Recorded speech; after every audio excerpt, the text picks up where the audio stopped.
Hi, Dr. Nilesh, and everybody. Good morning from Canada and good evening in Lucknow and India. How are you? कैसे हैं आप लोग? Sir बहुत बढ़िया। तो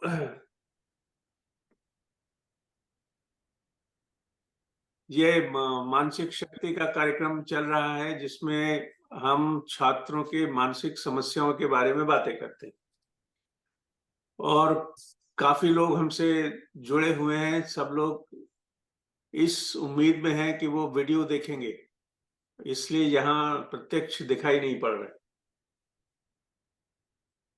मुझे आशा है कि हम एक अच्छा स्रोत ज्ञान का उन्हें दे सकेंगे और हमारे वीडियो लेक्चर सब अच्छे रहेंगे। उनके अपेक्षा अनुसार उसमें वे कुछ अपने आप की समस्याओं के उत्तर जरूर ढूंढ सकेंगे।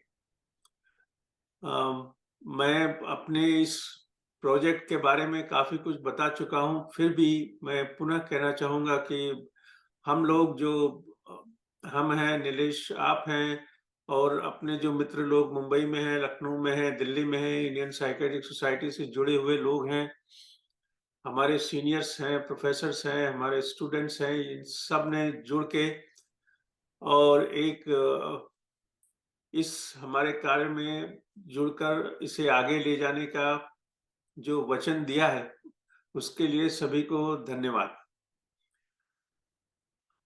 इस प्रकल्प में 2-3 बातें महत्वपूर्ण हैं। एक तो हम ट्रेनिंग और एजुकेशन की बातें करते हैं। हमने यूनिवर्सिटीज को डॉक्यूमेंट्स दिए हैं, रिक्वेस्ट किया है कि 3 तरह के कोर्स, 10 घंटे का सर्टिफिकेट कोर्स, 30 घंटे का सर्टिफिकेशन और 1 साल का डिप्लोमा इन मेंटल हेल्थ, ये लखनऊ यूनिवर्सिटी को दिया गया है, अब्दुल कलाम यूनिवर्सिटी उत्तर प्रदेश में दिया है, मुंबई यूनिवर्सिटी में प्रयास चल रहा है और हम चाहते हैं कि देश की जितनी भी यूनिवर्सिटीज हैं उनमें नॉलेज बेस और इसकी सुविधाएं मेंटल हेल्थ की इतनी बढ़ें कि लोग उसे पहचान सके। हमारी समस्या ये है कि अभी तक साइकेट्रिक डिसऑर्डर ये अस्पतालों के दीवारों के अंदर बंद है, बाहर दिखाई नहीं पड़ती है। साइकोलॉजी और ह्यूमैनिटिक्स की जो पढ़ाई होती है वो बहुत ही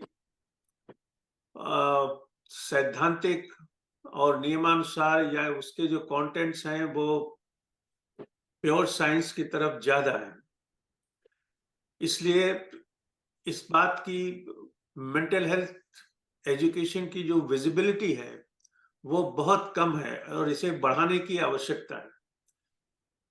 इसे बढ़ाने का जो एकमात्र तरीका ये है कि ये जितने विश्वविद्यालय हैं, जितने शिक्षण संस्थाएं हैं, उनमें ये विषय दिखाई पड़े, लोग उसमें अपना दाखिला लें, इंटरेस्ट लें और पढ़ें। जब वो पढ़ेंगे तो वो दूसरों को बताएंगे, अपने घर वालों को बताएंगे, अपने मित्रों को बताएंगे, डिप्रेशन की बातें होंगी, एडिक्शन की बातें होंगी, फिर किसी को ये अचंभा नहीं लगेगा कि अरे किसी स्टूडेंट को डिप्रेशन कैसे हो सकता है। तो मैं जैसा कि मैंने कहा, हमारा जो प्रकल्प है वो सिर्फ आत्महत्या के बारे में नहीं है, हम छात्रों की सभी समस्याओं के बारे में चर्चा करना चाहते हैं और उसके उत्तर की अपेक्षा करते हैं। तो आज के कार्यक्रम के लिए डॉक्टर नीलेश शाह हमारे लीड स्पीकर हैं।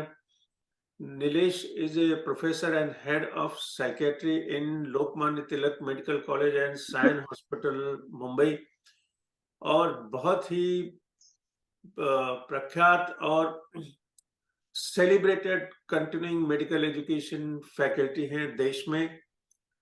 बहुत बिजी रहते हैं। मुझे बड़ी खुशी है कि नीलेश के साथ मैं काम कर पा रहा हूँ। तो ये नीलेश बात करेंगे, फिर मैं बात करूंगा और हम लोग एक panel discussion doctor Nilesh Shah के लेक्चर के बाद हम लोग 1 घंटे का लगभग पैनल डिस्कशन करेंगे, जिसमें हम उम्मीद करते हैं कि हमारे जो लोग हमसे जुड़े हैं वे सवाल पूछेंगे और हम भी उनकी मत सुनेंगे।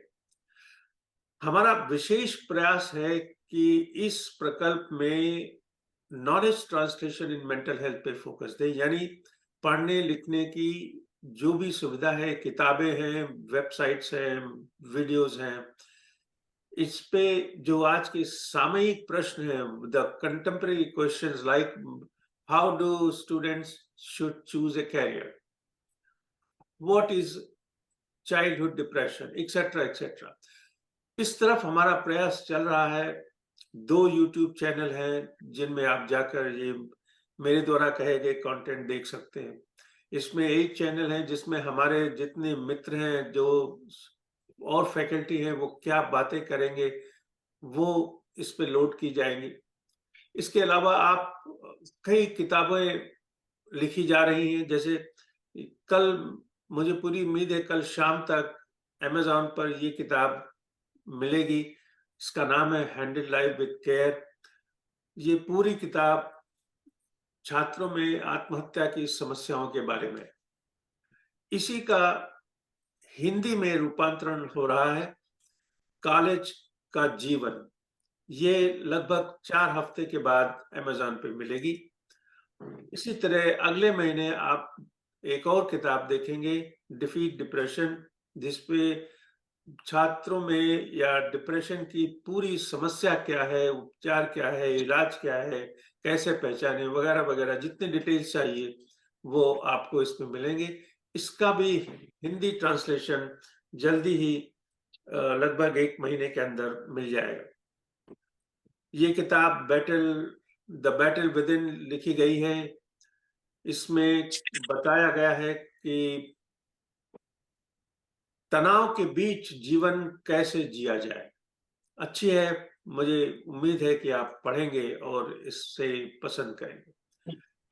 एक और किताब लगभग महीने में आपको दिखाई पड़ेगी अमेज़न पे, जिसमें जीवन संघर्ष का मानसिक विज्ञान की मानसिक समस्याओं के पीछे आज का विज्ञान, वैदिक विज्ञान, मनोविज्ञान, समाजशास्त्र ये क्या कहता है, ये सारी बातें पढ़ने के लिए मिलेगी। माताओं का विशेष स्थान है हमारे मानसिक स्वास्थ्य, मानसिक शक्ति, हमारे व्यक्तित्व और चरित्र के गठन में। माँ को हम पहला शिक्षक भी कहते हैं। ये किताब आपको अगले महीने मिलेगी, जिसका नाम है मानसिक शक्ति, रिश्ते, आंचल के। इसमें और द बैटल विद इन में कही गई बातें लगभग एक जैसी हैं। तो ये कुछ हमारे प्रोजेक्ट से रिलेटेड बातें हैं जो मैंने बताया। जो समस्या हमारे सामने है, उसमें हम आज जो बातें करना चाहते हैं वो है अप्रोप्रिएट इंटरवेंशन। यानी इसमें हम ये देखें कि how to identify mental health issues, और आइडेंटिफाई करने के बाद हम कौन से तरीके हैं जिन पर हमें फोकस करना चाहिए। समस्याएं जो हैं, तनाव जो हैं, उन्हें कम करने का क्या तरीका है, और छात्रों को या मनुष्यों को अपनी टॉलरेंस बढ़ाने का क्या तरीका है, उस पर भी फोकस काफी आवश्यक है। ये तीनों तरह की बातें हम उस पर फोकस करें। तो हमारी समस्या क्या है, मोटा मोटा अगर हम देखना चाहें, if you want to see overall, so what Indian research indicates is about 40% students in college campus have moderate degree of depression, moderate degree of psychological stress. और उसी तरह लगभग 25 से 30% बच्चे ऐसे भी हैं जो कहते हैं हमें हमारे मानसिक तनाव की सीमा बहुत ज्यादा है। और साथ साथ लगभग 10% कॉलेज स्टूडेंट्स हैं जो जिनमें आत्महत्या के विचार आते जाते रहते हैं, कभी उन्हें छोड़ते नहीं हैं। इसी समस्या को अगर दूसरी तरह से देखें, तो जो मेंटल हेल्थ सर्वे भारत सरकार ने किया 2 साल पहले, उसका निष्कर्ष है कि 13 साल से 17 साल की उम्र में 7.3% बच्चों को कोई ना कोई मानसिक बीमारी है, जो डायग्नोसेबल मेंटल डिसऑर्डर। हम और रिसर्च देखें, जैसे मेटा एनालिसिस कई स्टडीज को कंबाइन करके जो बताया गया है, उनका कहना है कि लगभग 23-24% तक बच्चे एक ना एक साइकेट्रिक डिसऑर्डर से परेशान। बहुत अधिक तक स्टडीज ये बताती है कि लगभग 12 से 15% स्टूडेंट्स डिप्रेशन के शिकार है, 10% एडिक्शन के शिकार है। तो इस तरह अगर हम देखें कि ये कौन से लोग हैं, ये छात्र कौन से हैं जिनके बारे में हम बातें कर रहे हैं। मैं यहाँ पर रुकूंगा और प्रोफेसर नीलेश शाह को इनवाइट करता हूँ, वो बात को आगे बढ़ाएंगे और मैं आपसे बाद में जुड़ूंगा। Doctor Nilesh Shah, please, you are welcome and we are eager to hear you.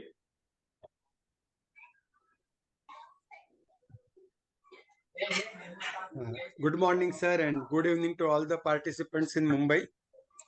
Am I audible? Yes. Am I audible? Yes, you are. Yes. Sir, can I share my slides? Yes, please. The moderator will have to allow me to share the screen. Yes, yes.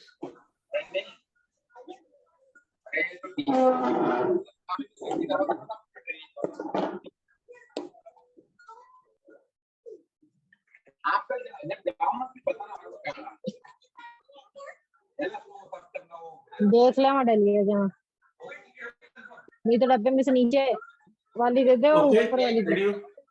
You can do that now, please.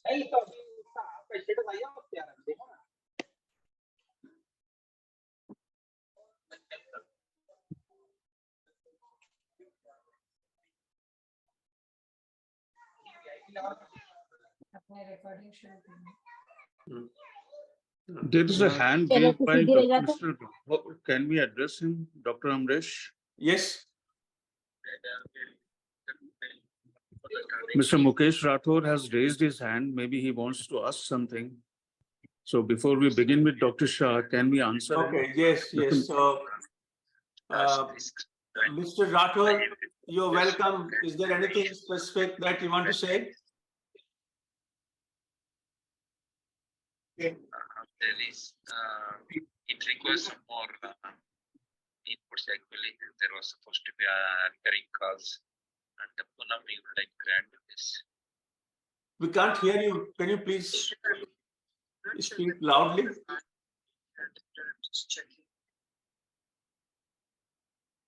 No. Okay, I think he has logged off and maybe he will log back in. So yes, we can continue with Dr. Okay, Shah. okay. Sorry, Professor Nilesh Shah, please continue. Okay. Good morning, Dr. Shrivastava, and good evening to all my friends in India, Mumbai. I am going to present on suicide prevention measures at academic General Hospital Psychiatric Unit for students and resident doctors.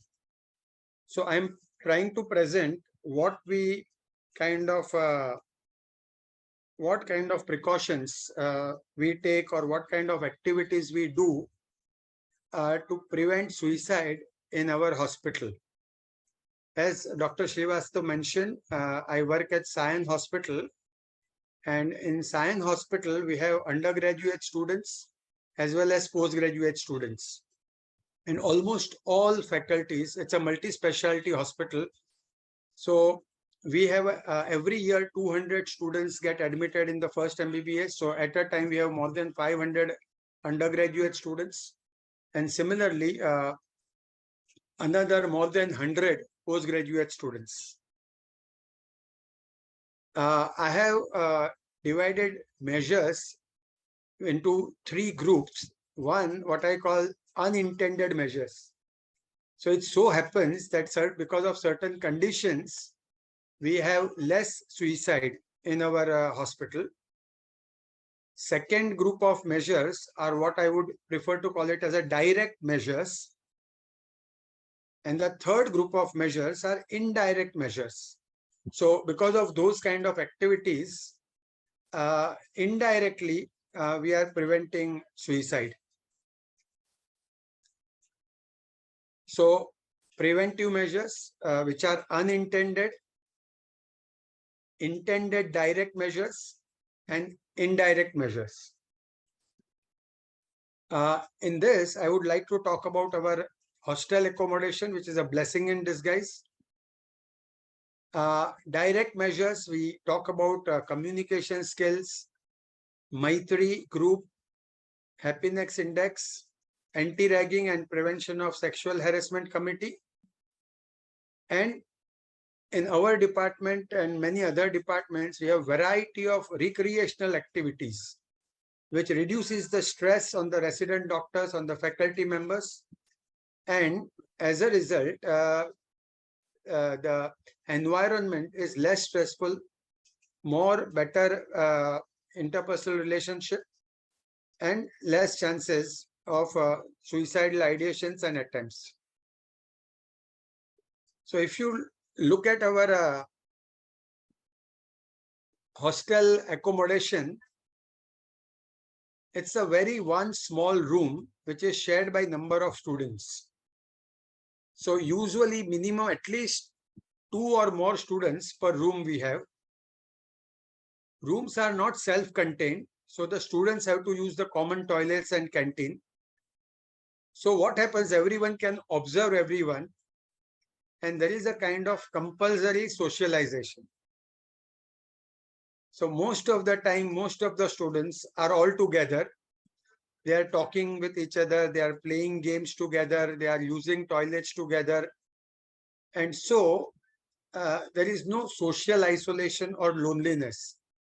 Even if you are not a very friendly person, you don't want to talk to many people, indirectly, whether you like it or not, you are with a large number of students who are with you. And as a result, you can share whatever problems you have with the friends and other colleagues. And that's why the chances of loneliness or social isolation is minimized, and that reduces the chances of suicide. I know some other hospitals where students are given single room and socialization is a little less because each person is in his room, self-contained rooms. And so interaction between the students is not much. And there are some students who prefer to be isolated, those who are not very friendly, or in psychological terms, what we call little schizoid types of students. So they may prefer to be alone, and then people also would not kind of bother about them. And as a result of loneliness, less socialization, increased chances of suicide. And in our hospital, it's a blessing in disguise that small rooms and many students in one room. And it's an open door. All the times the rooms are open because people have emergency duties. So they come and go, come and go. So nobody locks the room. It's always all the time open. You just open the door and close the door. There is no lock given to the room. So one of the things, it is unintended measures. We have not prepared or planned this measure, but because of this type of hostel accommodation, probably I feel that it prevents suicide.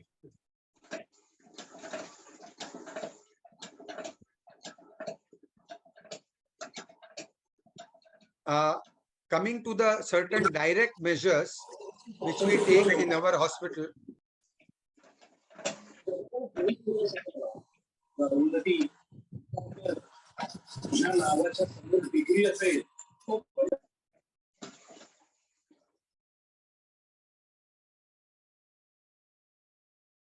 Sorry. Yeah.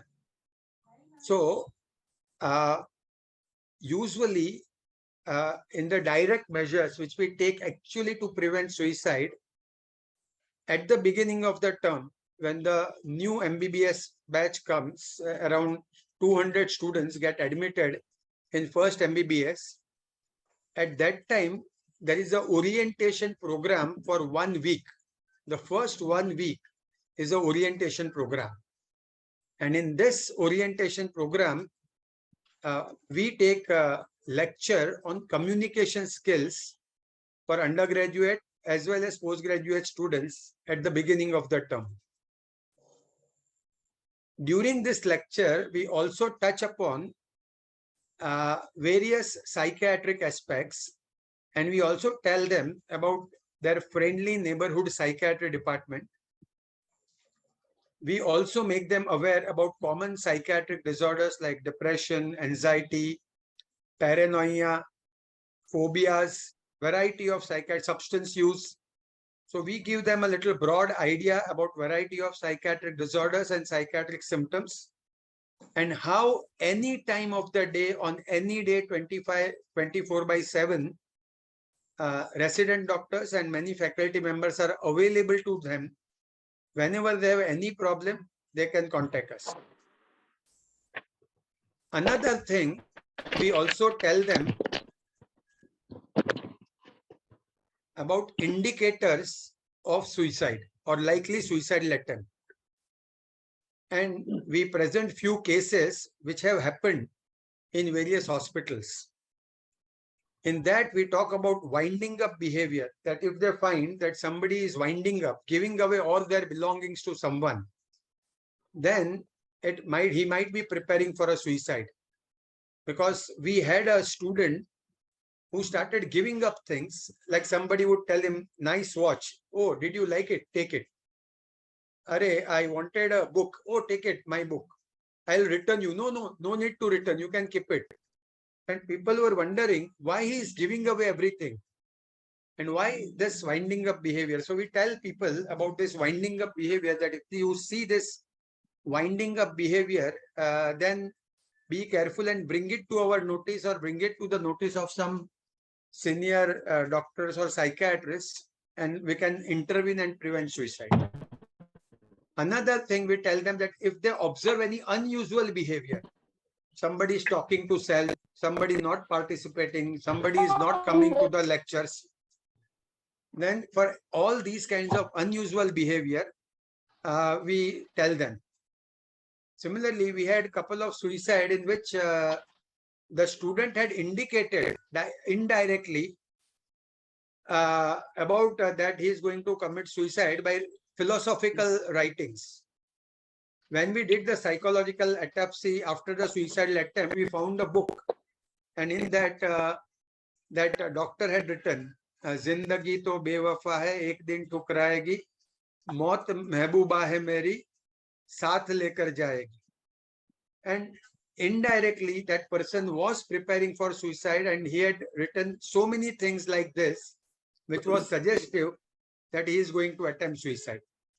So we tell them about these philosophical writings, that if you see any of your friends or colleagues who is writing like this, please bring it to our notice, because this can be indicator of suicide attempt.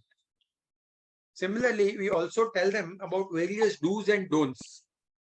So when someone expresses active or passive suicidal ideation, don't say, just forget about it, because many times students, the friends, tend to ignore the severity or gravity of the situation, and they tell the friend, "Arey, aisa kya sochta hai? Aisa mat soch."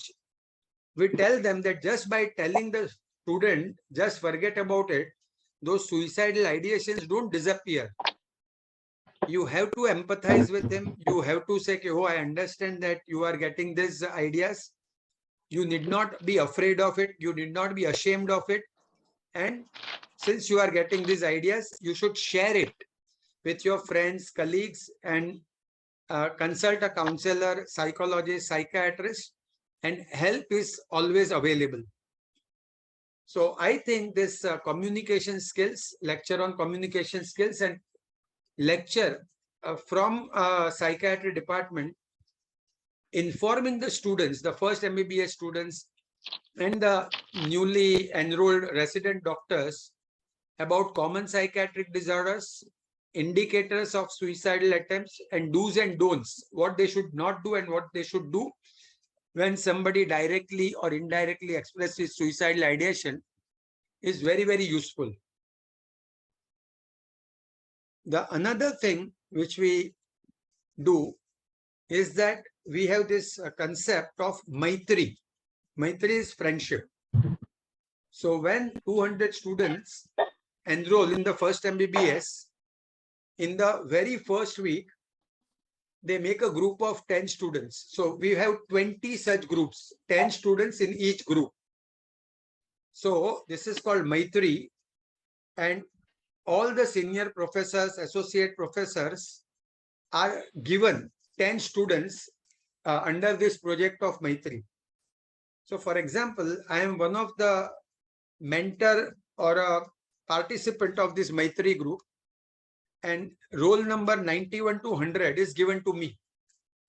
So roll number 1 to 10 is given to one professor, 11 to 20 is given to another professor. Similarly, 91 to 100 is given to me. So we form our one WhatsApp group and we chat with each other and we befriend with each other. So, and the intention is that we meet at least once in a week or once in 15 days. And then we talk about variety of things, no studies. We talk about movies, recent events. If somebody wants to talk about studies, then studies. They can tell me about facilities in hostel, canteen, food, clothes, their comfort in city, because some of them come from interiors of Maharashtra or remote parts of India, and they might find it difficult to settle in Mumbai because Mumbai metropolis culture is very, very different from the place from where they have come. So this Maitri helps them to kind of engage, and we act as a guardian. And because we are there available all the time, and it's a group of 10 people, we remain in touch with each other, and any difficulty or any change in behavior, if we observe, immediately it is brought to our notice. And then we can take preventive measures.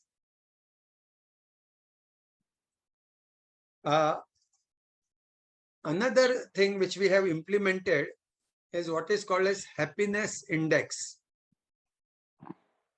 Every month, on the 31st day or the last day of the month or the first day of the next month, we give this Likert chart to all the resident doctors, where they have to say how happy they are or how happy they were in the department in last 1 month.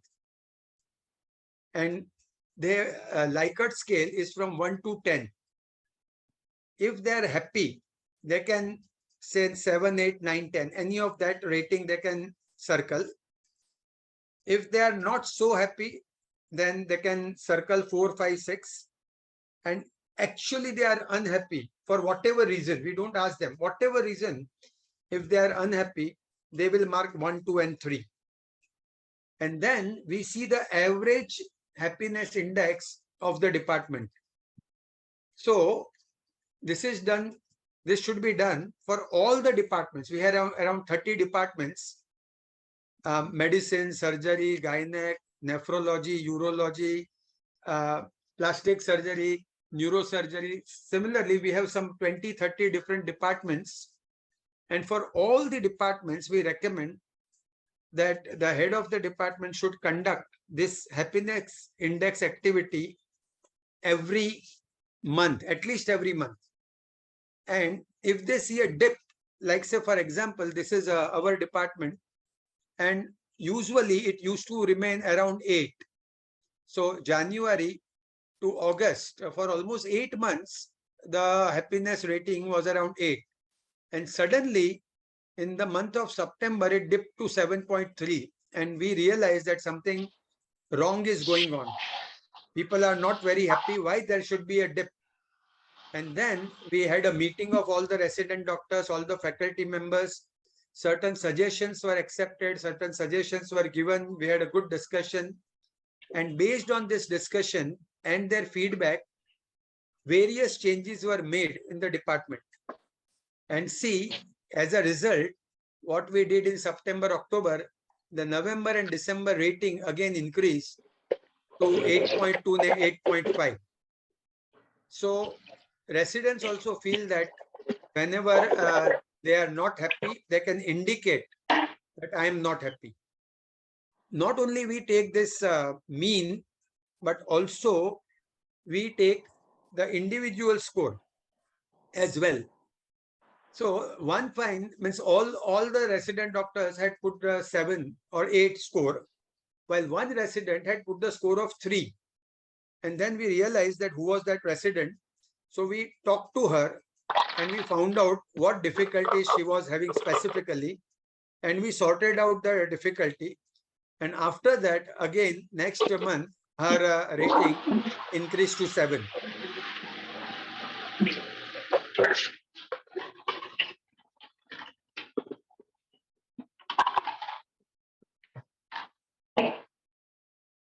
So another concept was this happiness index. For prevention of suicide and for other activities, we have this anti-ragging committee, which is headed by the dean of the hospital. And this kind of boards are put up all over the hospital and at many places in college. Near the lift, near the elevators, outside most of the departments. And as you can see, the dean is the head, and almost senior people from all the various departments are there. And I have given here 10 members. Actually, totally we have 30 members in this committee, and our names are displaced. Our phone numbers are also displaced. So anybody, any student, undergraduate or postgraduate, if he feels that he is being ragged or somebody is ragging him, junior, senior, lecturer, head of the department, anybody, if they perceive that there is some kind of ragging going, they can always report to any of the member, and then we will personally talk to that person, find out what exactly ragging was done, how it was done, when it was done, and then we file a complaint, and then we help that students, and the people who have indulged in ragging are also given the chance to explain their position. And if the committee members find that there was an incidence of ragging, a very strict action is taken against them, which may include suspension for 2-3 months, or in a very, very severe cases, even they can be dismissed and their registration may be cancelled. So people know about it and they are a little afraid of this. We have to be very, very careful, and we should not have any opportunity of this kind where people will take action against the person. Exactly the way we have anti-ragging committee, we also have prevention of sexual harassment committee. And here we have around 19 members, and as expected, even psychiatrist is there. Anybody who faces any kind of sexual harassment, and there is a very, very broad definition of sexual harassment. That means if somebody just says, आपने बहुत अच्छे कपड़े पहने हैं, that also can be construed as a sexual harassment. Because if somebody doesn't like, you have no right to comment on anybody's dressing or anybody's look. So if that person says, please, I don't want this kind of comments on me, please don't do it, that person is not supposed to do it. But in case, in spite of warning, if he continues doing it, then the case comes to this prevention of sexual harassment committee, and actually various action has been taken by this sexual harassment committee. The sexual harassment committee is more powerful than the dean or the municipal commissioner. Means recommendation of sexual harassment committee cannot be overruled by the dean of the hospital or even the additional municipal commissioner, because this is an independent committee, and we have each hospital has this kind of committee, and we have a central committee which will look at the problem, look at the case, and kind of ratify the decision of the local committee. So this is a boon that if somebody is facing any kind of sexual harassment, then it will be immediately brought to the notice of these members. They will immediately take action. The person who is indulging in sexual harassment will be called, and not only warning will be given, but a severe action, punishment action can be taken against them. Okay, so these are the few direct measures which we take. But along with these direct measures, there are certain indirect measures which improves the socialization, interpersonal relationship, and environment of the hospital.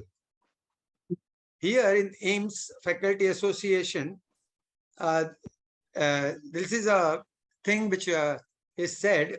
The Faculty Association of AIIMS has written to the Institute Director to take urgent action to prevent the spate of deaths due to suicide.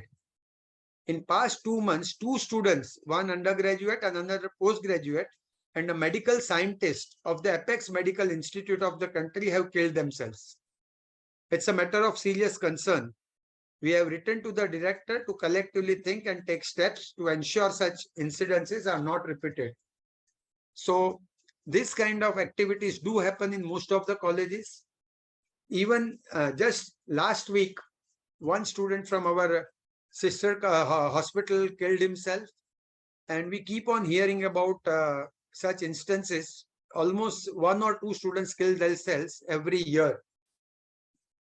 So to improve the environment of the department, environment of the hospital, make it a more student-friendly place, we have variety of activities going on in our department. Every 6 months, we have a farewell party. And in farewell party, we wear the same kinds of clothes. Everybody gets the benefit of same kind of clothes we all wear. And then we have get together, we have singing, dancing, and then photographs. And this we have seen that it improves the environment.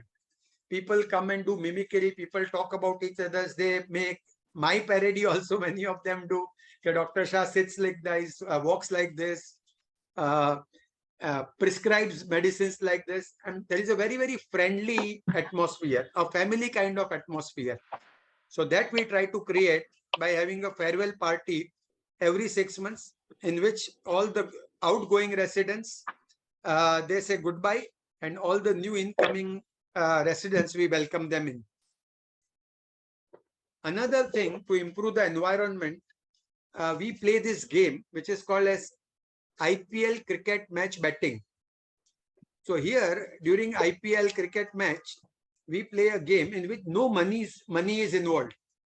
It's a game where you have to predict that which team will win. Cricket is a very popular game. Everybody is interested. Everybody talks about it. So every year during this IPL cricket match, or many times during World Cup matches, we play this game and somebody keeps the score, and the person who gets highest correct answers. So as you can see, Dr. Anil, Dr. Nikhil had the highest correct answers. So they are given the gold medal for as a great player, as a great gambler, great predictors, maximum correct predictions, and then we also give the combined rank. So this activity also kind of improves the interpersonal relationships and acts as an extracurricular activity. We have an annual picnic, and sometimes every 6 months we go for a picnic. Not only the resident doctors, but the full staff, ward boys, sweepers, Aya boys, ward attendants, everybody, nursing staff, everybody, we go for a picnic. And that's why we are all on the same level. We don't discriminate that this is a first year student, this is a second year student, this is a head of the department, he is a ward boy, he is an attendant, she is a nurse. Nothing. Everybody is same. Everybody is at par, and we go together, we enjoy together on a picnic. We take out these various photographs and do various reels nowadays. And we have found that this kind of activities also improve the interpersonal relationship, and chances of suicides are obviously much more less when the interpersonal relationships are good and the overall environment, the working environment is better. Here we have, during Navratri, we have this. In Mumbai and in Gujarat particularly, every day you have to wear a particular kind of clothes. So say Monday, everybody is in pink. Second day of Navratri, everybody wears yellow. Third day of Navratri, everybody is in blue. So we indicate that yes, today, the first day of Navratri, and this color code is given, and everybody wears, say here, it was a pink day. So everybody had to wear either pink or a red shirt. Obviously, some of you might be wondering, how come I am wearing a pink shirt and nobody, no head of the department, psychiatrist would wear a pink shirt when he's in the hospital. But on that day, it was a Navratri. And in Navratri, we have this celebration where we do this and where everybody wears same kind of clothes. Similarly, on Navratri, we also have puja. Our department conducts CME programs. And again, all the residents are kind of encouraged to participate in this CME programs. They themselves can present. And again, it's like a picnic where we go, we present, we interact, we discuss certain topics. And we have found even this kind of activities improves the relationship. This is a fashion show.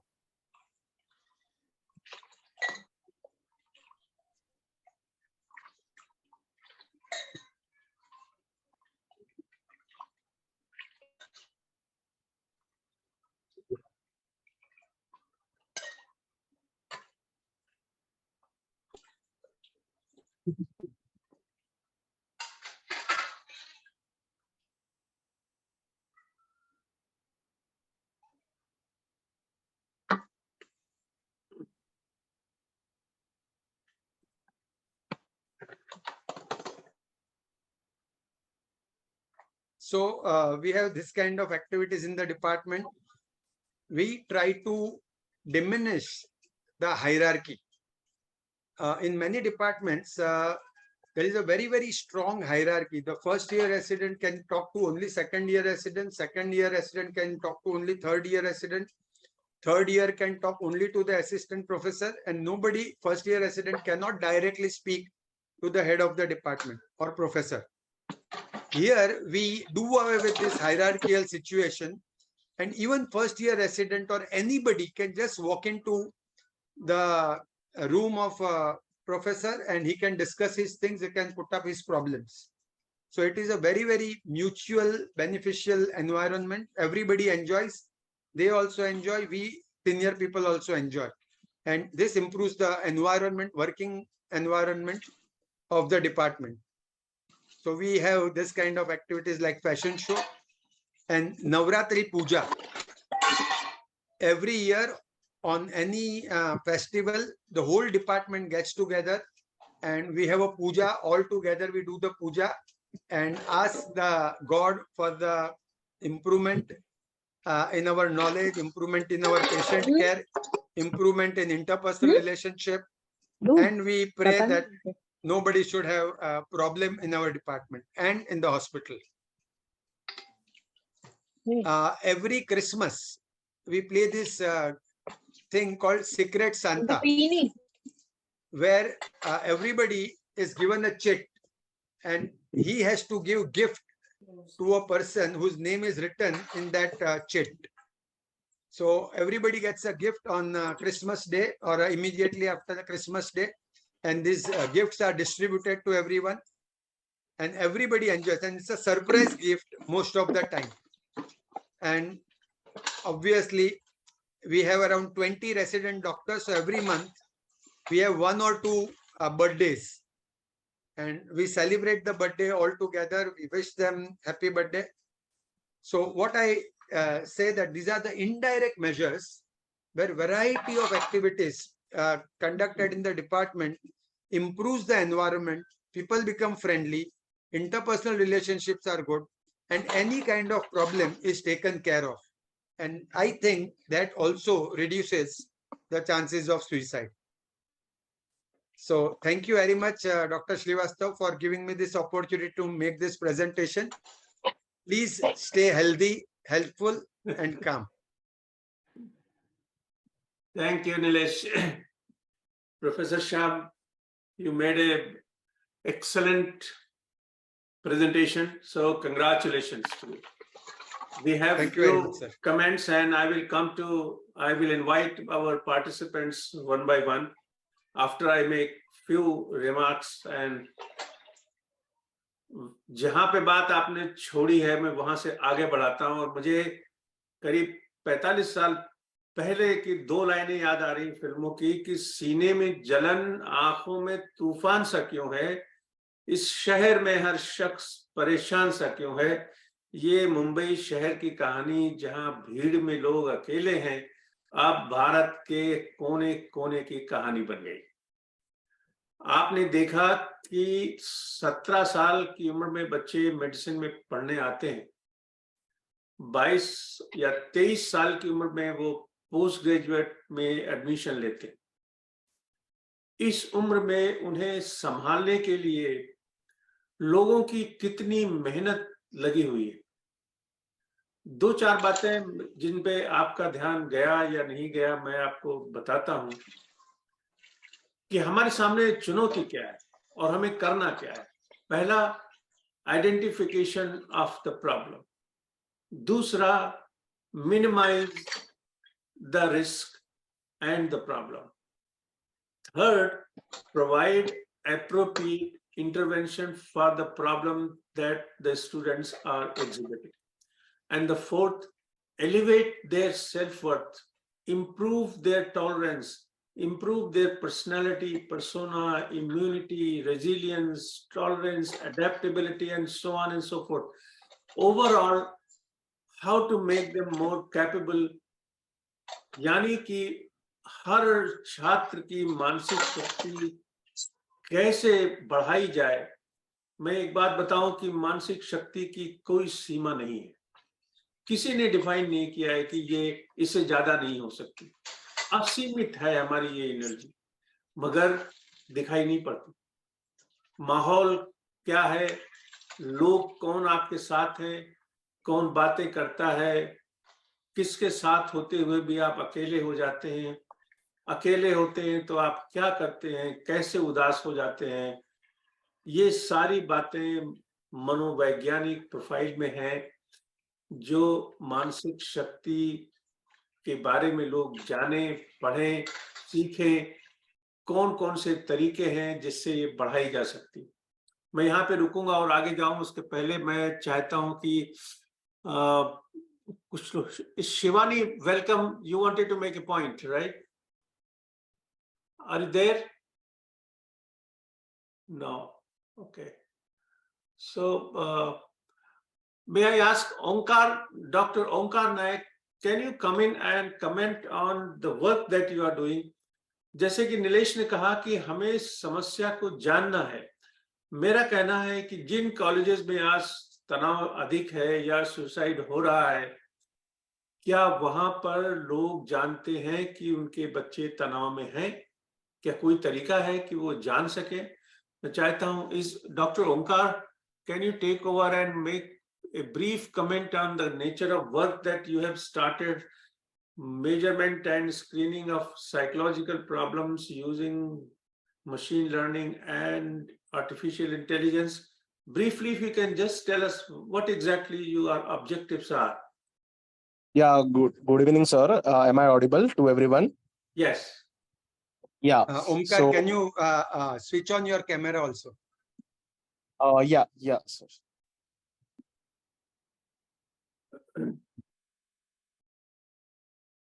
Yeah, so good evening, everyone. I am Dr. Omkar. I am working as a lecturer in the Department of Psychiatry at Sion Hospital under Dr. Nilesh Shah, sir. So recently, as suggested by Dr. Shrivastava, sir, we have come up with 2 new scales to monitor or to, you can say, to find out about the level of stress amongst the students who are attending college, especially those who are above the age of 17 years.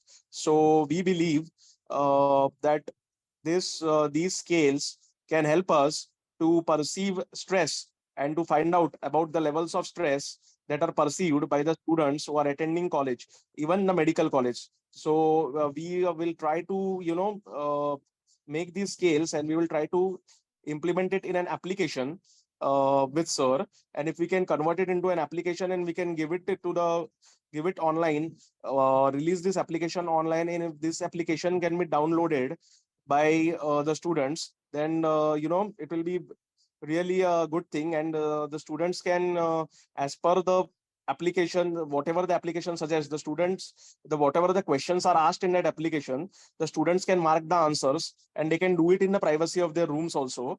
And we will get to know the level of stress that is perceived by the students, and if there are any psychiatric illnesses in these students, and accordingly we can screen, and accordingly we can treat also. So these are some of the measures that are going on currently. Okay, thank you, Dr. Omkar. Yes, Dr. Nilesh, yes, your comments. Sir, Dr. Sushma Sonavane, Professor and Head of Yes, Nair Hospital Department of Psychiatry. She is Yes. also there. I wanted to invite her. Yes, Dr. Sushma, most welcome. It's wonderful to see you.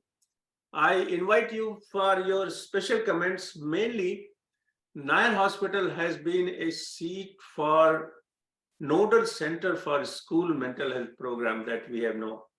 And as people would recollect or may not know, that last about 45 years, this institution is running school mental health program. I would not speak much about it, and we'd like to hear from Dr. Sushma what is this all about, or what she has to say. Please. Good evening, sir, and thank you for welcoming me. Actually, today itself, I've met Dr. Shah regarding, the measures that we can take to reduce the number of suicides in our young students, both UGs and PGs, considering that we had a recent suicide in one of our major medical colleges.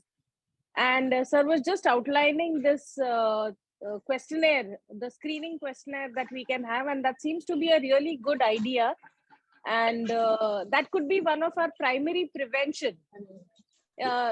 Instead of waiting for secondary and tertiary prevention, this could be a part of our primary prevention for suicide, and seems to be quite promising, sir. Yeah. Thank you. And I'm sure you have a long inning to play in Nair Hospital, so hopefully we will see a lot of creative things in the department. Thank you, sir. Okay.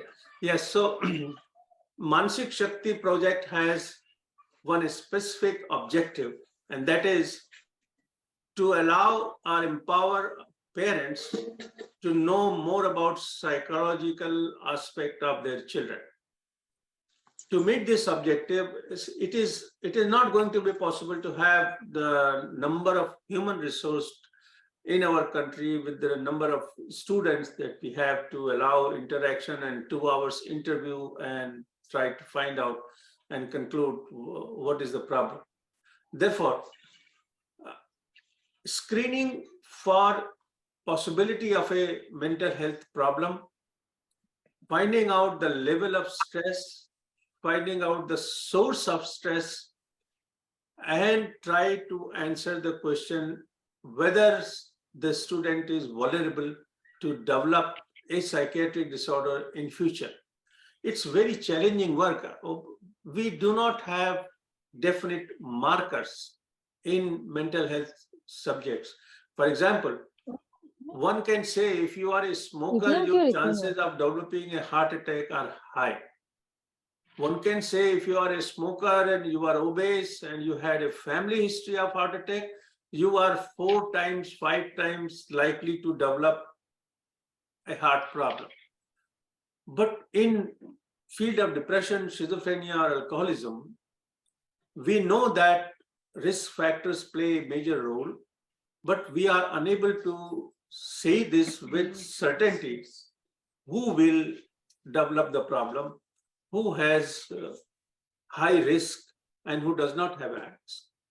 And therefore, we have taken up this issue of predictability, or trying to respond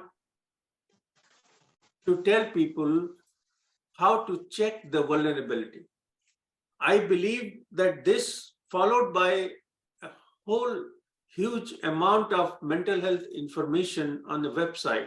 So for example, if somebody does the screening and finds out the conclusion, he will be given an option what he should do, what kind of information he should gather, whom should he go and see for consultation, what kind of lifestyle he should follow, what kind of precautions he should take. So we are in the process of developing these machine learning logistics. Hopefully we will be ready to launch it in next, say about 6 months time, I suppose. And we are quite excited about it. We are a team from Somaiya Technical Institute is working with us.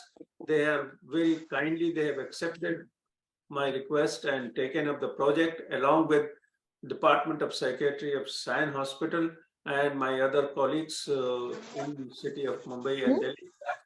And let us see how things will develop. So I see Dr. Murthy. Can I invite you for your some of your important comments, please?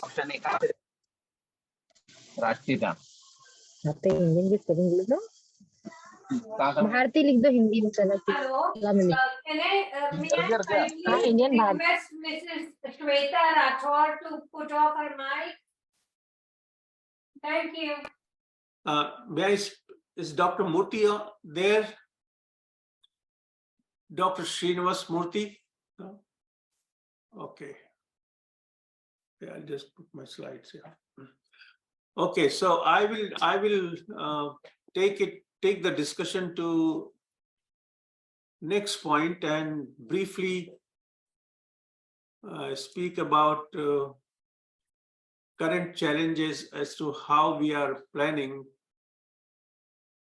I'll take a minute to change the reclaim host. Yeah, okay.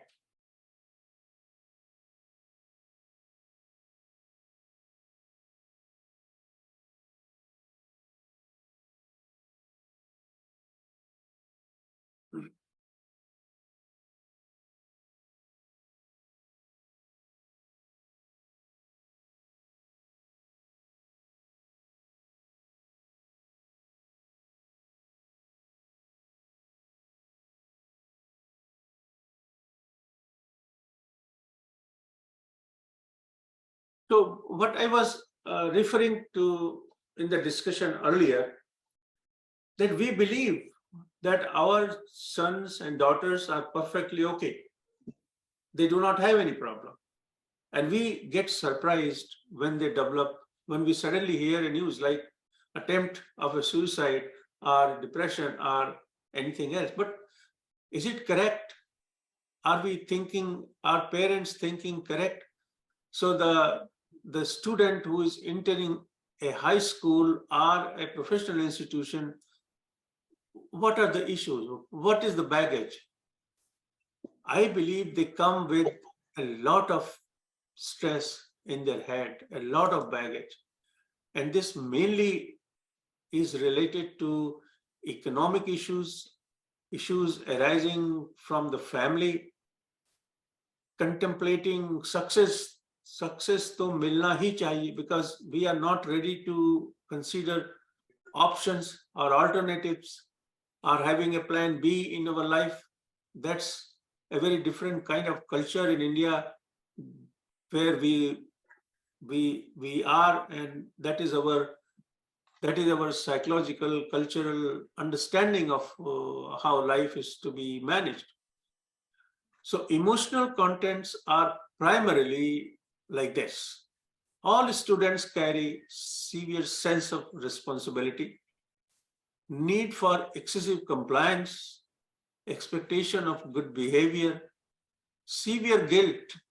The parents have taken loan, they They're paying for the education, which is becoming every year by year more and more expensive. They have their own severe 24/7, they live in fear of success or failure. They develop secondary mood changes, and they are mentally preoccupied most of the time. And in this condition, they are performing, and we expect their performance to be 100%. So who are these students? Are they not having any mental health problem? The truth is that most of them are living with stress. As I've shown you the data from research in our country,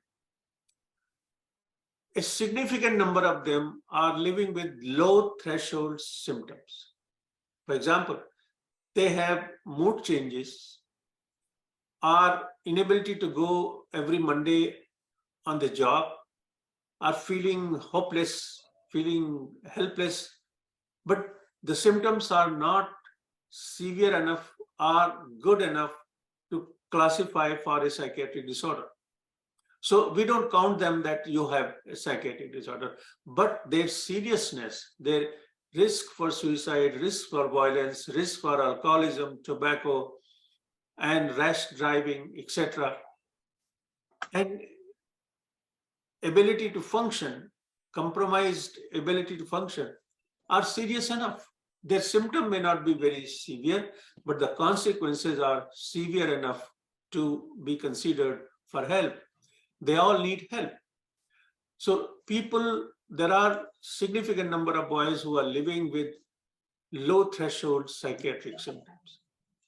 Many of them have suffered a mental disorder in childhood. Let's not forget, childhood mental disorder is seen in about 20% in our population.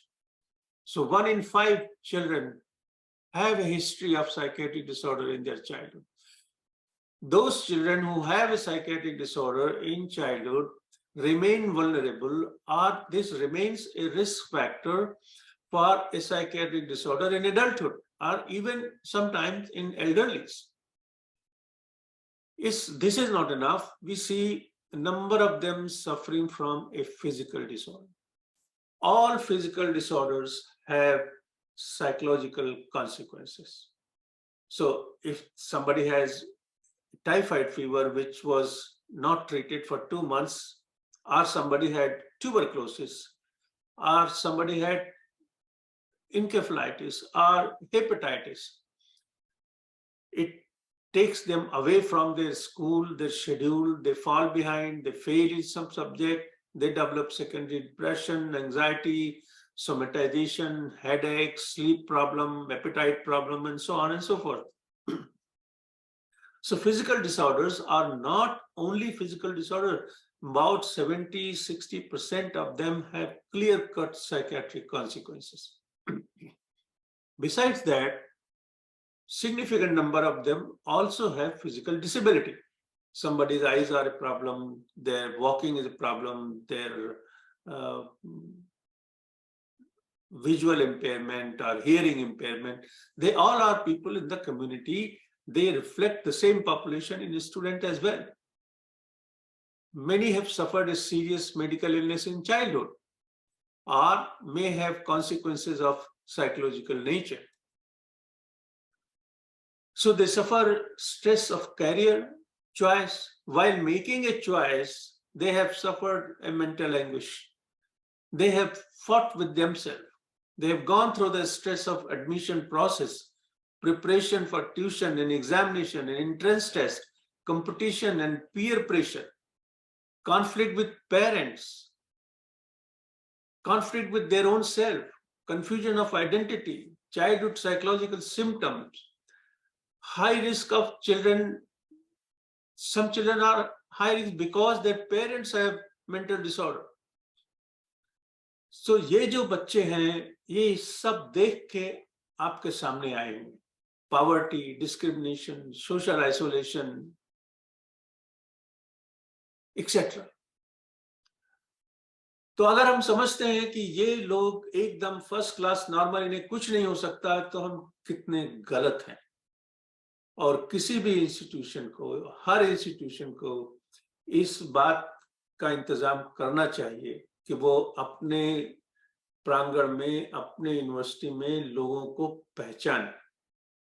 पहचाने और उसके बाद उनकी मदद के लिए उचित उपाय क्या है वो रेखांकित करे। न केवल रेखांकित करे, उसका इंतजाम करे। न केवल इंतजाम करे, वो ये इंश्योर करे कि वो इंतजामात काम कर रहे हैं 24/7। जैसा कि अभी आपने प्रोफेसर शाह के कॉलेज का प्रोग्राम देखा, उसमें सब कुछ है। Help is available. People providing help are accessible. There is an open door policy. There is respect for autonomy. There is respect for students. There is respect for their opinion. There is creativity, teaching of creativity, which provides a channel of original thinking.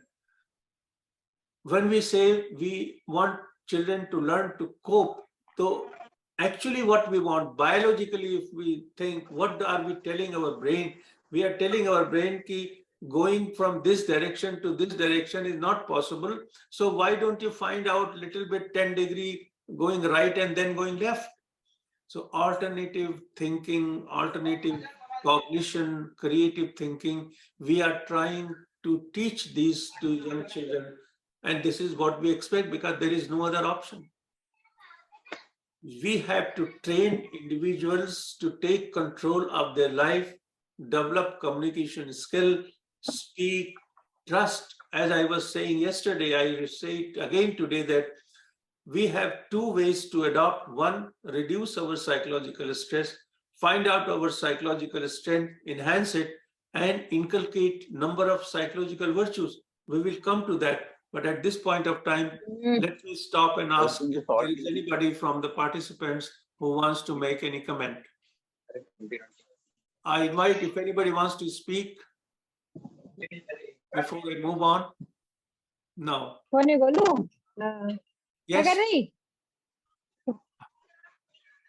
Yes, who is this? Who wants to? Okay. आप कृपया अपने mic जरा बंद कर लें because I don't want to unmute it from this side. आपसे प्रार्थना है कि अपने माइक को बंद रखें जिससे बातचीत आसानी से हो सके और लोग सुन सकें। अगर हमारे किसी भी साथी को कुछ कहना है, कोई कमेंट है, कोई सवाल है, तो उनका स्वागत है। Dr. Devedi, yes, please. Yes, sir. First of all, thank you to the presenters. Absolutely fantastic, very informative and very detailed. My question to Dr. Shah is, how do we upscale this? Or, because it's one thing to do this in a small medical college with 200 or so residents. It's another thing to do it in an engineering college where you may have a couple of thousand students. So I like your model. I think the model is excellent, but what about scalability? How do we bring this to the bigger institutions like engineering colleges and other places, management schools, where we also see similar issues of depression and suicide? Thank you. Dr. Nilesh Shah. Yeah, thank you very much, sir, for asking this question. Now, see, in our hospital also, there are at least, if you take undergraduate and postgraduate students, plus students of other faculty, like biochemistry and pharmacy, pharmacology, there are actually 1,000 students.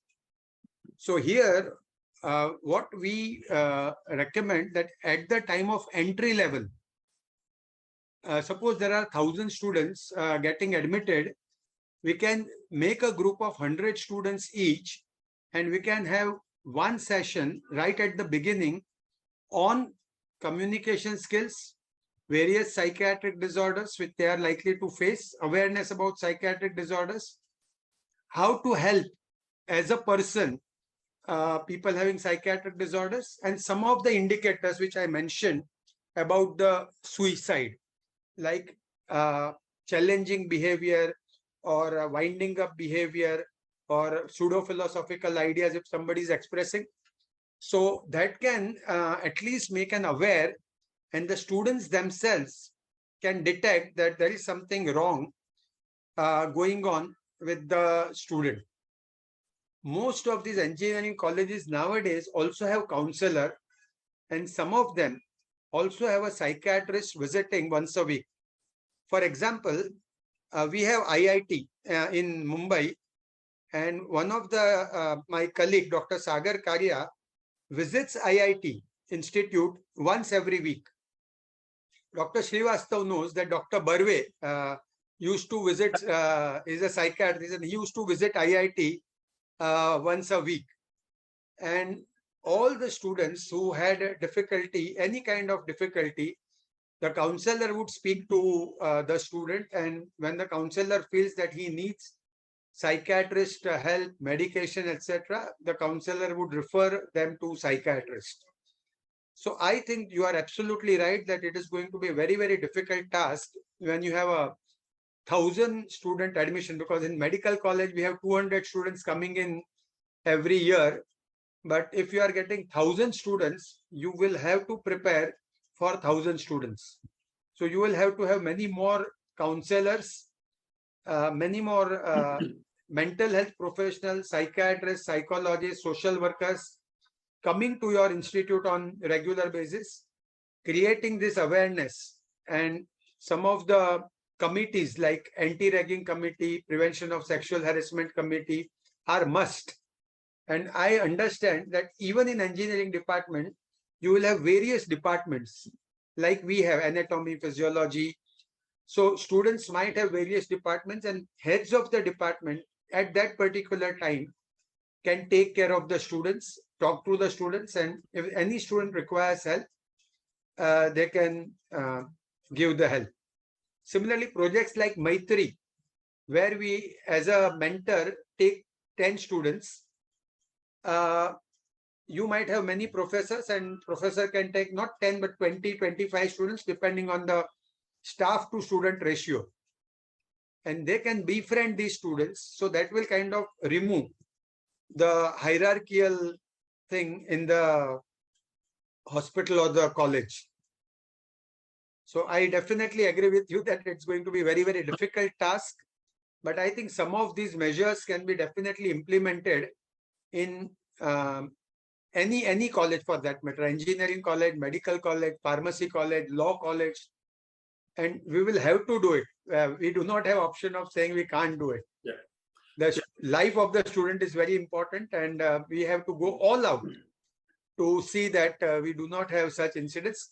In spite of best of our efforts, which people have been doing for so many years, I agree that sometimes we feel that suicide is not a preventable disease. It's like road traffic accident.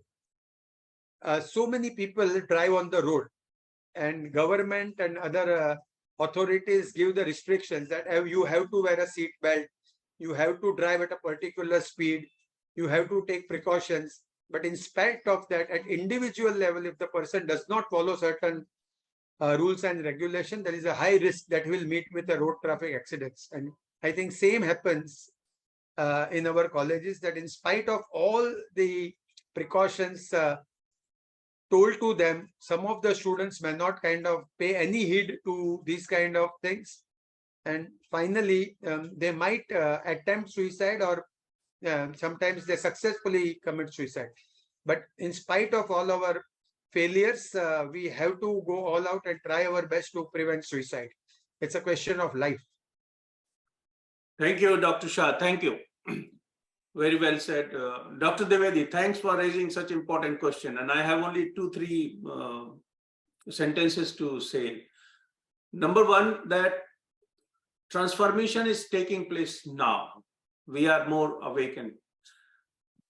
We do not have option. I remember 2005, when you will also recollect, जब आधार card शुरू हुआ था, nobody believed it will become, this plastic Aadhaar card will become part of our pocket everyday job. So if something has to be done, it will be done. It's matter of logistics that people will find out. It is required, and as Dr. Shah has put in, we are talking about life-saving measures. Secondly, we have now been able to de-link mental, psychological aspect from disease and talk in terms of health. That is very encouraging because a lot of research data is available. We are able to talk more convincingly to people कि मानसिक स्वास्थ्य क्या है, मानसिक स्वास्थ्य खराब हुआ तो क्या होता है. कोई जरूरी नहीं है कि आप मानसिक तकलीफ में हैं, इसका मतलब आप मानसिक रोगी हैं, ये सही नहीं है, वगैरह वगैरह. Now these scientific advancements have taken place in just last about 10-15 maximum 2 decades. So we are now ready with mental health information that can be very authentically, substantially given to people. And the next change which has taken place, I must place it on record, that after Corona, very interesting things have happened in India. Government has started psychosocial intervention helpline, support for children who were vulnerable in Corona. New mental health bill was passed. There was rethinking about suicide. Suicide prevention policy was approved from Parliament. Well, we expect that they think more positively and give more money to mental health and establish more logistics. But there is enough indication that if people from private sector join public sector, there is a scope for enlargement of building more services, doing the kind of thing that we have taken over, we are trying to do. And lastly, we are sitting on a volcano. We do not have option or think much left, right, and center. As I would calculate, we are talking about more than 2 lakh, 3 lakh students who are vulnerable, at risk for suicide, attempting repeatedly, attempting suicide, going to hospital, getting discharged, getting in, and we are talking about more than 7-8 lakh students who suffer from a mental disorder. So all these are preventable conditions.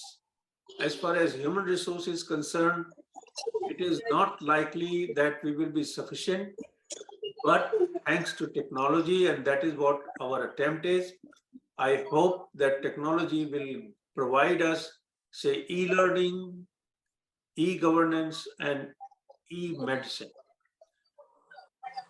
Application of telemedicine, artificial intelligence, and machine learning put together should be able to create and develop reasonably sound, deliverable, and effective system of mental health care.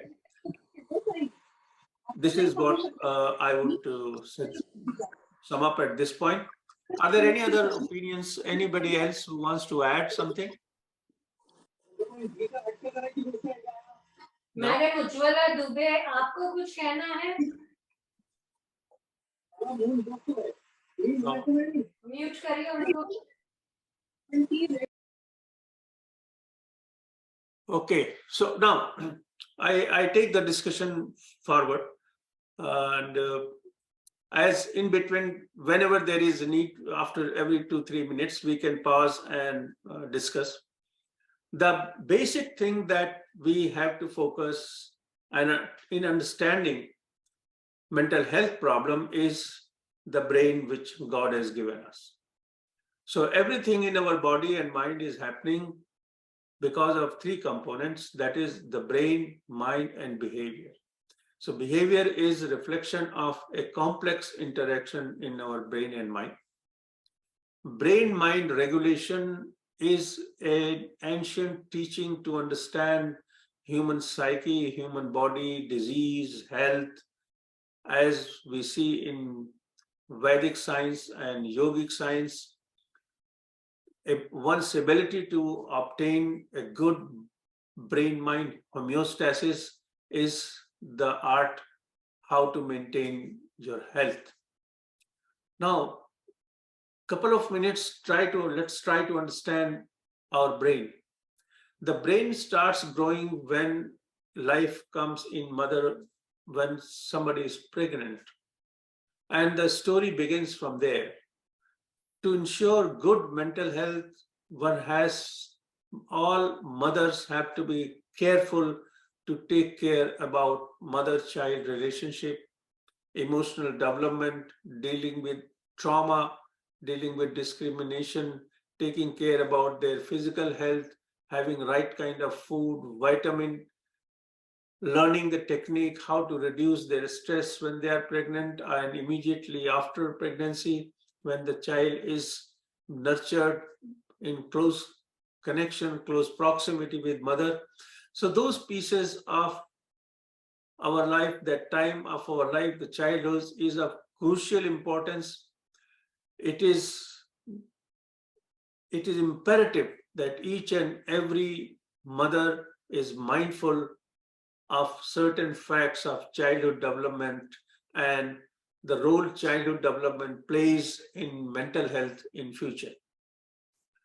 Having said that, one has to also have mental health information and education about that these psychological characteristics are products of various functions of brain.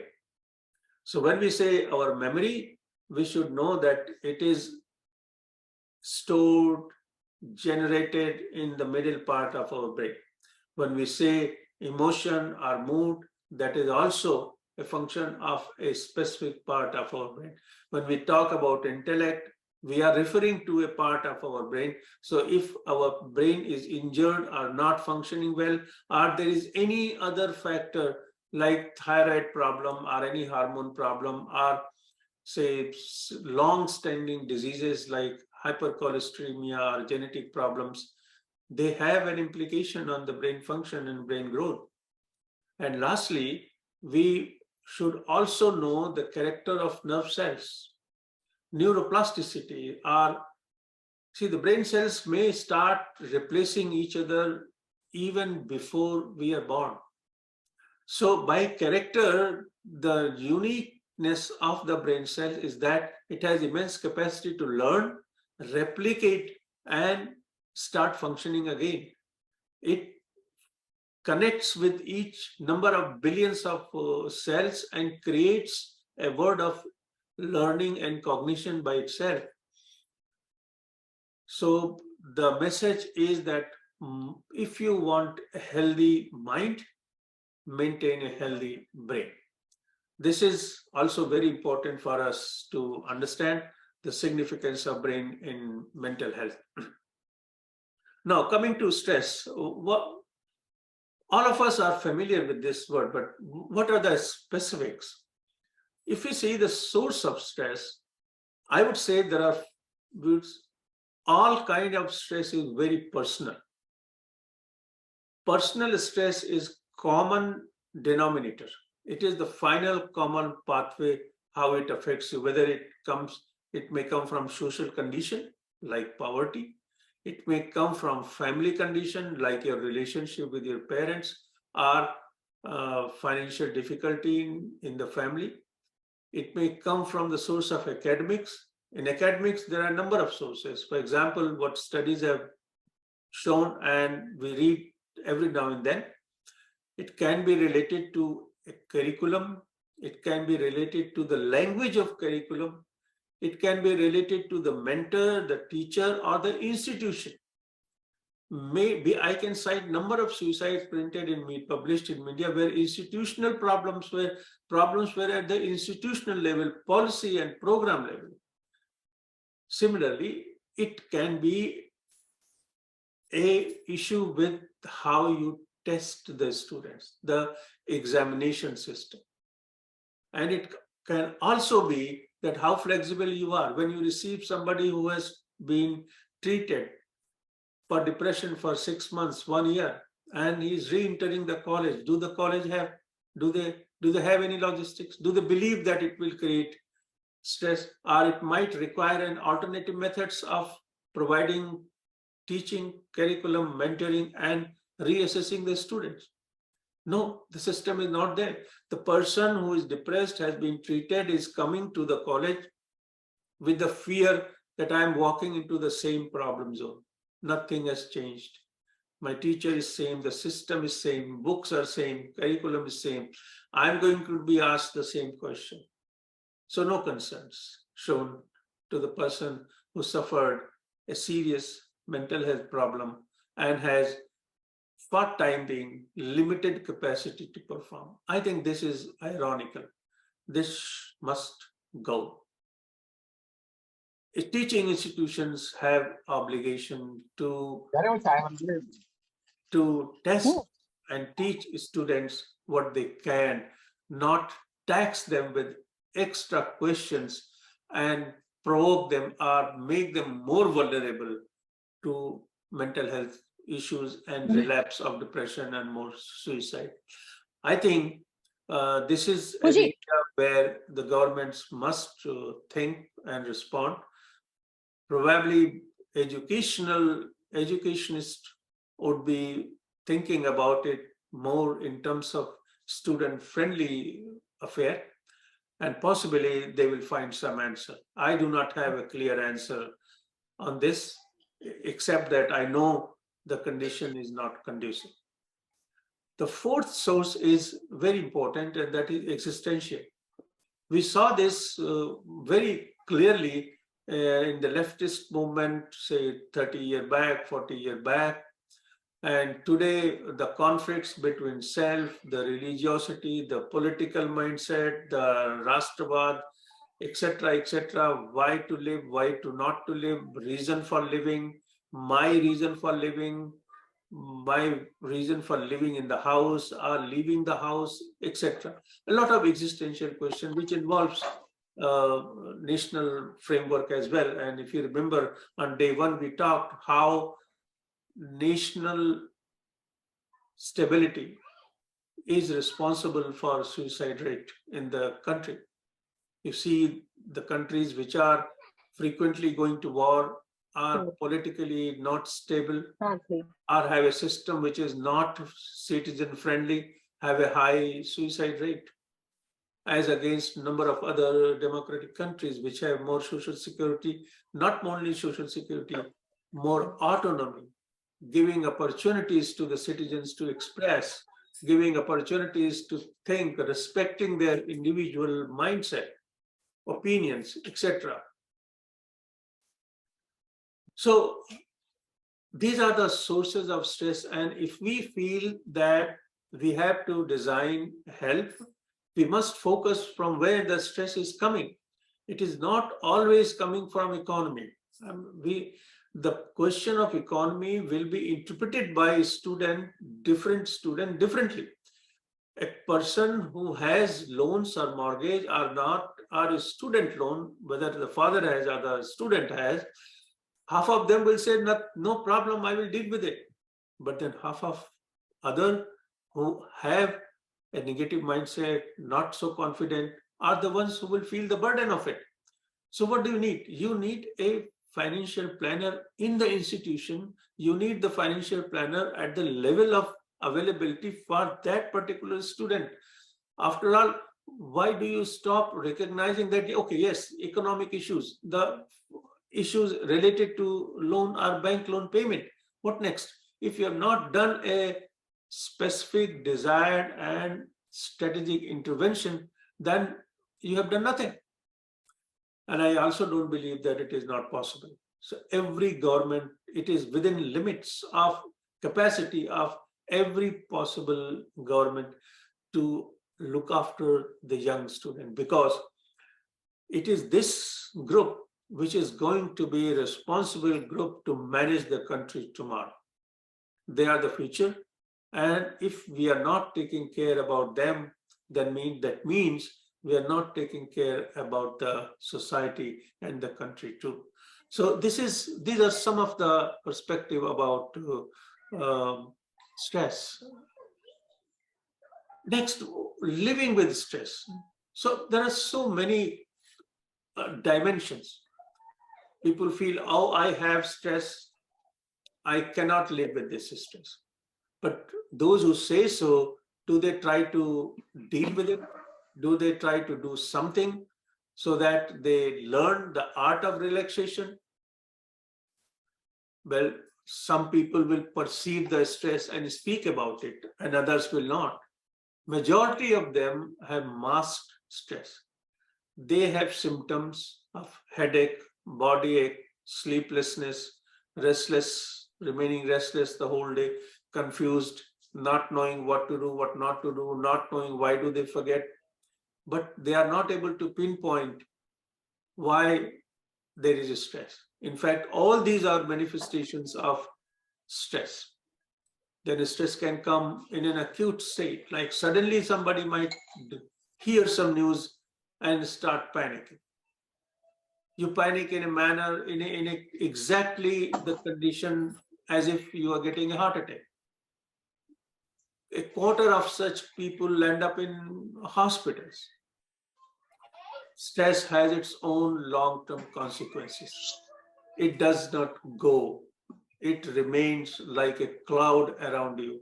It affects your heart, your endocrinal system, your social functioning, your income, your ability to earn, your ability to have relationship, your ability to have romance, have girlfriend, have proper marriage, your ability of sexuality and child rearing.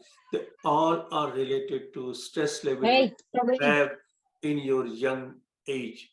If you see the longitudinal study, you will appreciate how every time you have gone through a social transition or psychological transition, your persistence level of stress has interfered and played negative role in it. And those people who had taken help to manage their stress have managed their crisis time or transition time much better. Then you may have received treatment, but that does not mean all symptoms of stress subside. About 30-40% of symptoms do not subside. So many people live with residual stress. And whenever there is any illness or any crisis, the residual stress comes up, the symptoms become more, it interferes in your life. In significant number of people, the stress symptoms do not respond.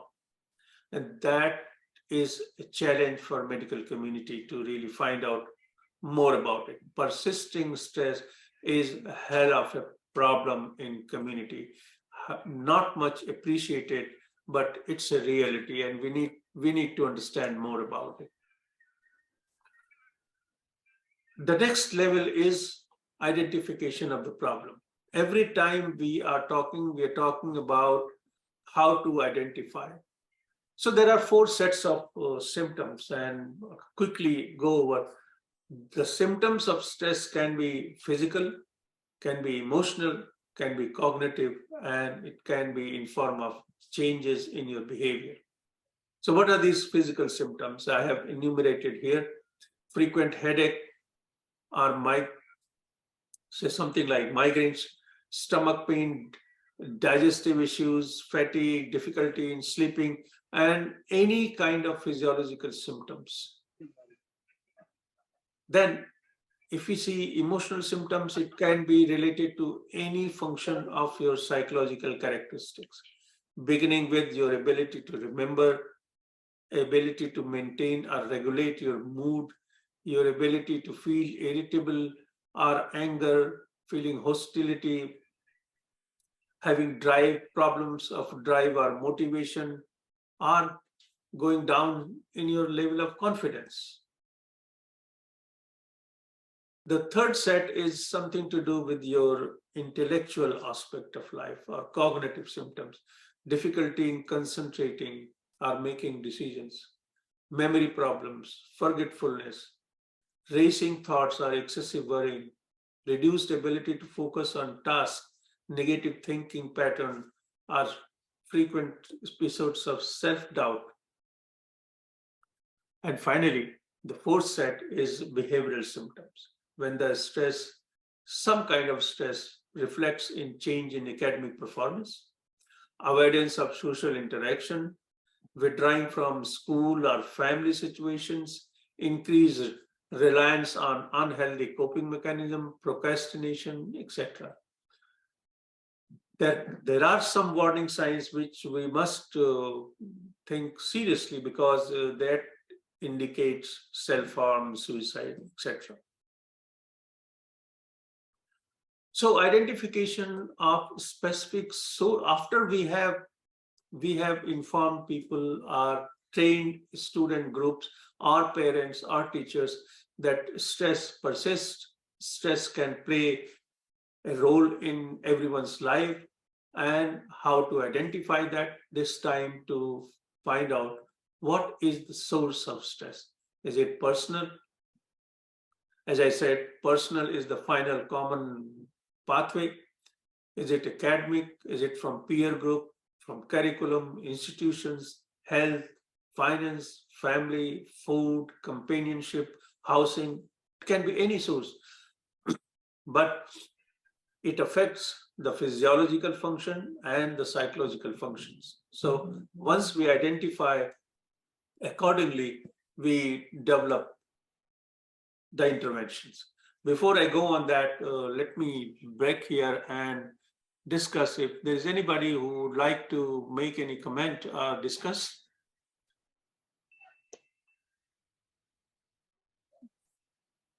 No, nobody wants to speak. Any of my colleagues, Dr. ये Shah, तुम यहाँ चल वो छोड़ अब जो हो गया सो ये लेके जाओ नहीं तो ये भी वो हो जाएगा अरे हौरी जा जा अरे वो दीपक मेरे लेके जा उसी मेरे पास में anybody wants to make any comment? No, okay. So I'll quickly walk you through what I think should be done. The caution and logical approach for a healthy life in college. So I am concerned about healthy living. If you live, because let's remember, a student walks into the college with a lot of physical and psychological problems. First thing, when he decides what to do, what not to do, there are two types of students. One, they decide, I will study what I can. The second, which is more common, I will study what I want, whatever be the cost. So I may have financial problem, I may have physical health problem, but I'm not ready to, no compromises. I want to become a doctor, I will become a doctor, I will go to quota, take training, etc., whole logic. Most of the time we are dealing with compelling group of students, and they are highly motivated. When motivation is such a strong psychological character that to deal with consequences of motivation is extremely difficult. Now, if you imagine that if you are motivated to go for a hiking or take a travel across India, the motivation is very high. And if you ever discuss challenges with these people, they have answer for everything. It's highly appreciable that people think so positive, remain so motivated. But the difficulty is whatever it costs. So how much you are ready to put. Even in the tunnel type of system of education where there is no flexibility, no resiliency in the course and curriculum, and there is no space for allowing breathing time or taking a break, are the students mindful that they are exposing themselves to stress? Probably not. It is therefore important to provide a good mental health information. That is most important. They must recognize their resources, their potential, the consequences of their decisions. They must recap their abilities and social support, financial support, and how they want to achieve a crisis intervention in their life.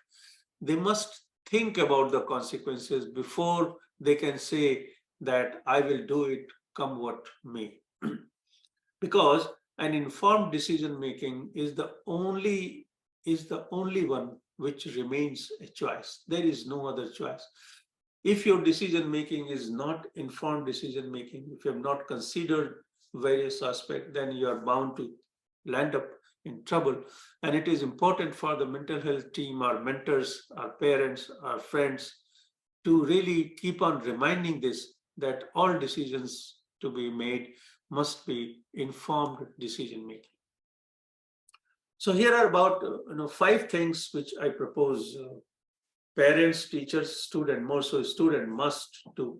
I will not go into much detail today because we have to recap tomorrow as well on the same kind of topic, but I'll just mention it and take it up tomorrow. That identify the risk is the job number 1.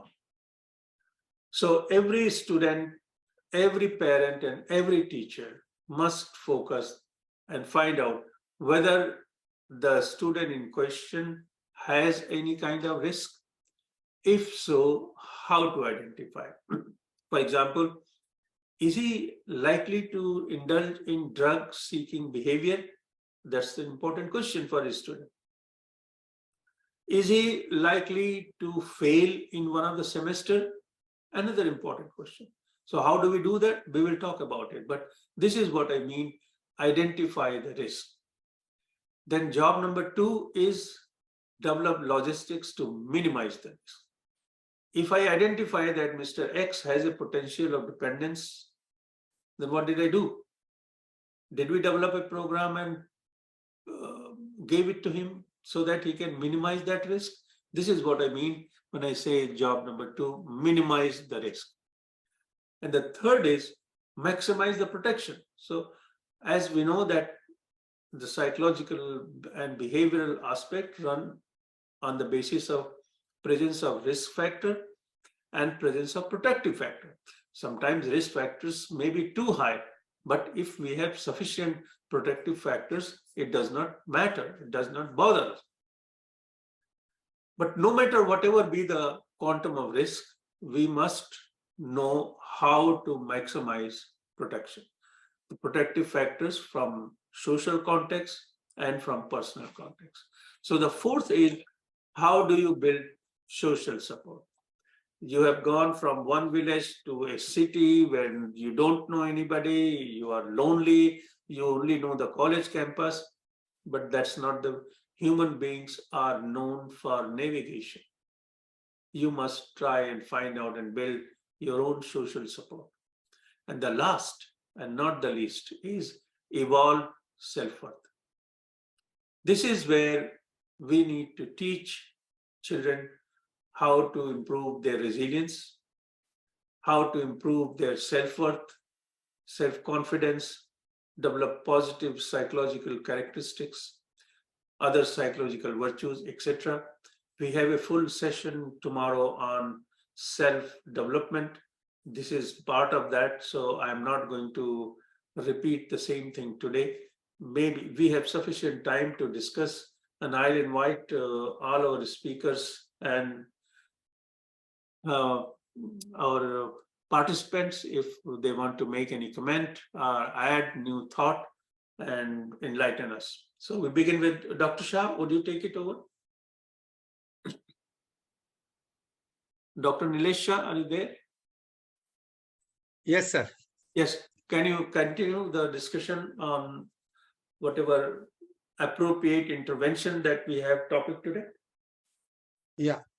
So as I had a presentation on what we do at Sion Hospital, and now as you talked about the 2 scales, one is on perceived stress.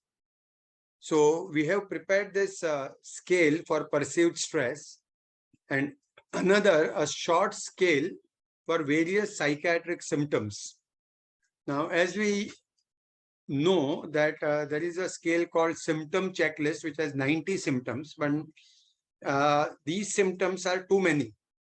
and asking for these many symptoms to students may not be feasible. So we are preparing a shorter version of this where we will have around 15 to 20 questions. And every 6 months, what we plan that all the students department wise, so we will kind of involve the heads of the department and or also the heads of the unit, because say for example medical department has 6 units and each unit there might be a few students. So if medicine department have 42 students, each unit will have 7 students.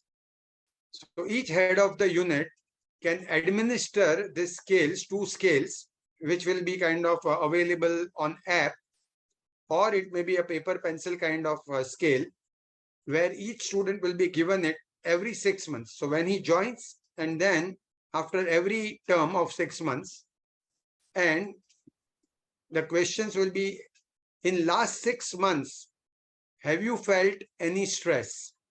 And we are asking stress in different areas. So stress related to health, stress related to change in atmosphere, environment, financial stress, academic stress, career-oriented stress, any kind of different stress. And if the student says, yes, he is undergoing stress, the second option is that, has this stress affected your life in any way? Or are you concerned or worried about the stress? The third would be, has this stress affected your life in any way? And finally, are you able to cope up with the stress or you need some help? And anybody saying yes to either he has experienced stressful event or he's concerned about a stressful event, he's not able to handle a stressful event and he needs help, we will call him, talk to him personally, the counselor, the psychiatrist, even the head of the department, and depending on the type of stress. For example, if it's a financial help, we will refer him to a social worker who will find out what kind of financial help he requires and then arrange for it, maybe soft loan or some other scholarship or something like that. If he has academic stress, yes, we can find out what kind of academic stress, and appropriate person, his colleague or assistant professor can help him with the academic stress. Interpersonal stress, we can work out something for interpersonal stress. So variety of stress. And once we find out, because stress, as sir mentioned, Dr. Shrivastava just mentioned, is one of the contributory factor for psychiatric disorders, and which one of the thing which can lead to suicidal ideations, feeling that life is not worth living, and suicidal attempt. So if we kind of intervene at that level of stress, and if the perceived stress is there, student is perceiving a stress, we pick him up at that time and resolve the problem at that time. And the second scale, which we are likely again, maybe every month or every 3 months, symptom checklist. So we will have around 15 to 20 symptoms. The most common for depression, like, do you feel sad? Do you feel life is not worth living? Do you feel loss of interest? Do you have loss of interest in day-to-day activities? Are you worried about something? Anxiety symptoms? Or even, do you feel that people are against you? Do you feel suspicious about people's intention? Do you feel excessively happy and do you have big plans in your life? Or do you have to repeat things again and again? So symptoms, and of course, substance use, a desire to harm oneself, not able to control your anger. So about 15-20 question scale, which again will be administered, and it would be for last 3 months or last 6 months. And if any of them say yes, then we'll pick him up and we can consider intervention. And as it is mentioned earlier that one individual person cannot make it, so it will be the whole faculty.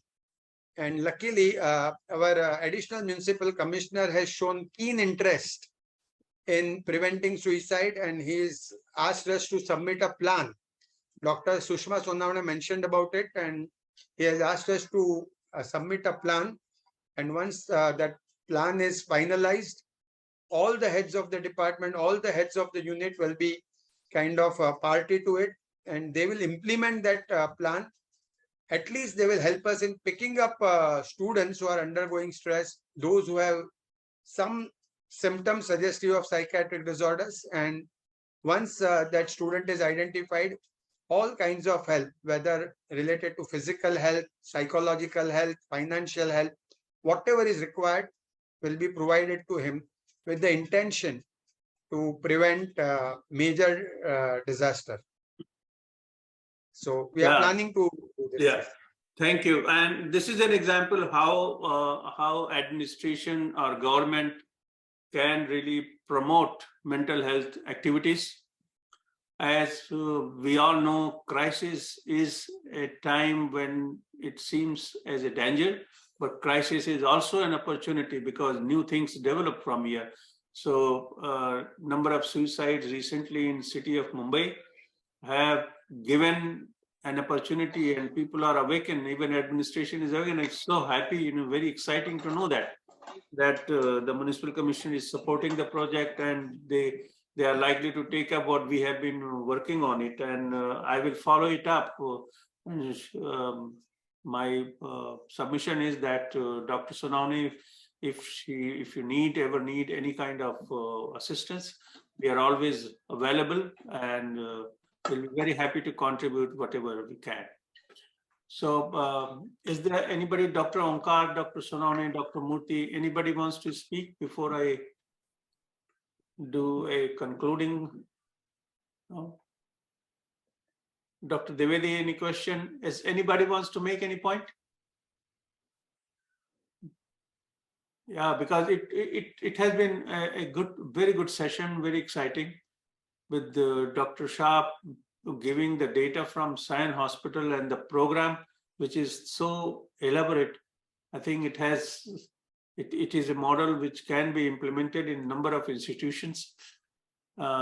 Resources have to be generated within the system, and I'm sure that everybody contributes. We can celebrate all festivals, so we can definitely look after ourselves, and no matter what is our financial condition or our human resource condition. So thank you very much. If there is nobody to any comments, all right. Thank you very much. आप सबका बहुत बहुत आभार है, आप हमसे जुड़े, और मैं उम्मीद करता हूं कल और अधिक लोग जुड़ेंगे और ये 4 दिन की व्यवस्था पूरी होगी और कोर्स अच्छी तरह से एडिट होकर आपको ऑनलाइन ट्रेनिंग में मिलेगा। जो लोग नहीं जुड़ पाए हैं वो इसे सुन सकेंगे, देख सकेंगे। धन्यवाद। Wish you good luck. Take care about yourself. Bye bye.